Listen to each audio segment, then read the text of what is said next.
Welcome to the Endgame Finance. Today, Rivian shares are rallying big time.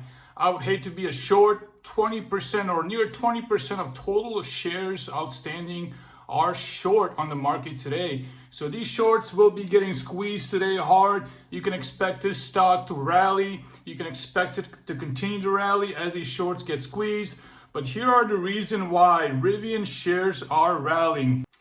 Now, Rivian posted a much better loss per share than the analysts were actually expecting. They posted around $1.25 loss per share. They're expected to post $1.556 per share loss.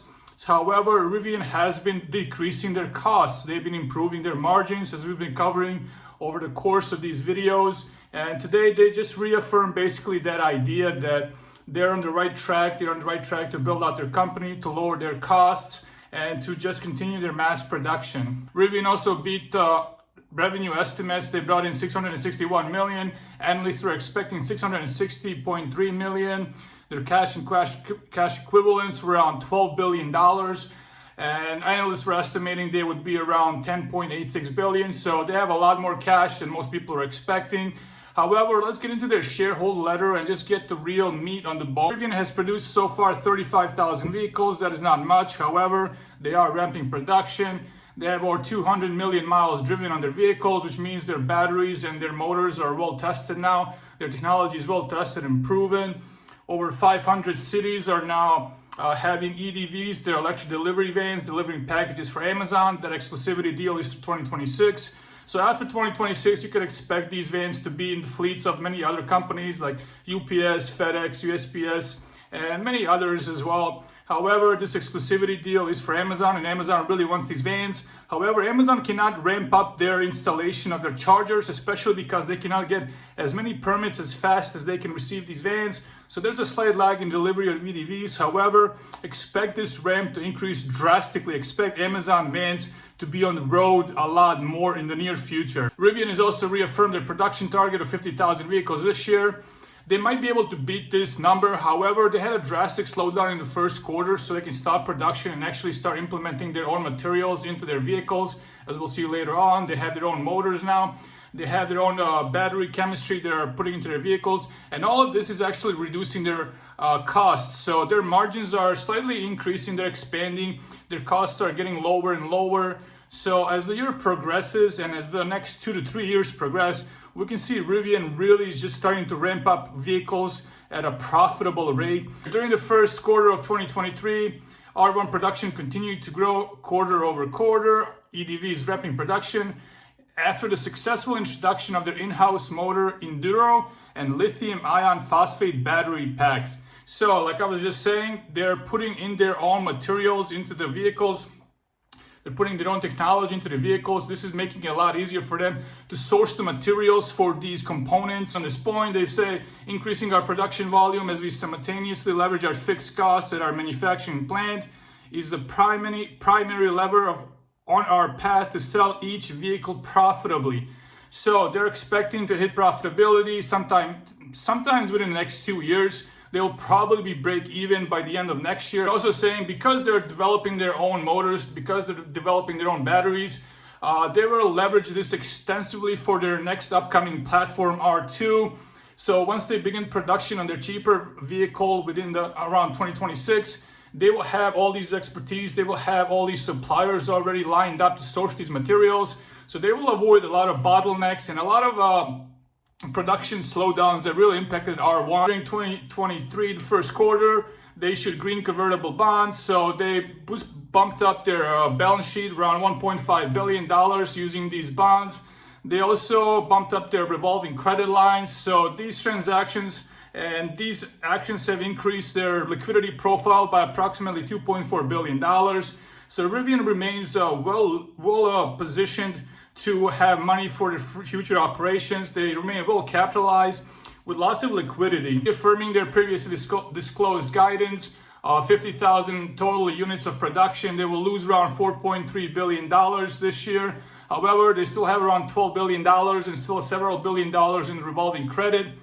And they will also use $2 billion for capital expenditures. This is mostly to build out their factory in Atlanta, which will mass produce R2, which will supposedly put them in a mass production of a vehicle that's extremely well profitable and extremely well sold, because it will be one of the only electric SUVs that is actually affordable to customers, that will be eligible for the tax credits of $7,500. So if this vehicle is around $30,000, taxpayers can purchase this for around $23,000. And that's a great deal for an electric SUV, especially one that's made from a premium quality company like Rivian. Pounding on this point that they're making tremendous progress on their technology and product development roadmaps.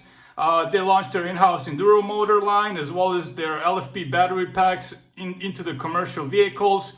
So these technologies are important steps in their product development roadmaps, and they're hitting all these goals. So Rivian management is on top of everything.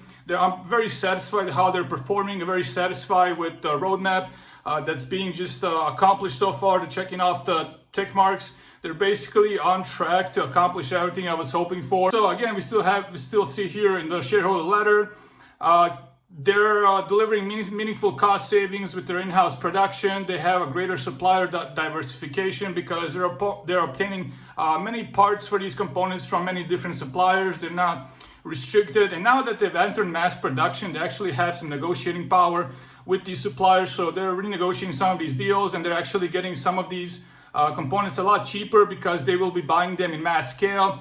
Once you buy something for mass production, once you're buying hundreds of thousands or millions of units, you do get a meaningful cost savings, you get meaningful discounts, and all of this goes into account for them having better margins and them having just lower costs. In the first quarter, they produced 9,395 vehicles. They delivered close to 8,000 vehicles, and this was despite their production line being down for significant time for them to implement these new technologies into their production line. So this is all pretty good. Revenues for the first quarter were 661 million.